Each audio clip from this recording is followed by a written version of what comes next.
રાજકોટ જિલ્લાના ધોરાજીમાં કેન્દ્રીય મંત્રી મનસુખ માંડવિયાએ વિવિધ વિકાસ કામોનું લોકાર્પણ કર્યું છે। ધોરાજી નગરપાલિકા કચેરી ખાતે યોજાયેલા આ કાર્યક્રમમાં અંદાજે 18 કરોડ રૂપિયાના ખર્ચે તૈયાર થયેલા નવા રોડ રસ્તાઓ અને અત્યાધુનિક એમ્બ્યુલન્સનું લોકાર્પણ કરવામાં આવ્યું।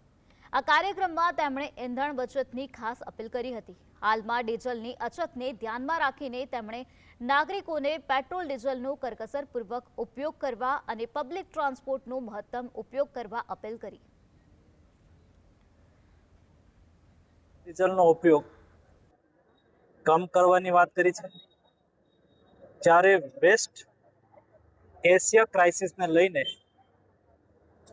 મોદીજીએ દેશના નાગરિકોને જે સંદેશ આપ્યો છે, સંદેશને આગળ વધારતા ધોરાજીના નાગરિકોએ તેલની બચત માટેના જે પ્રયાસો કર્યા છે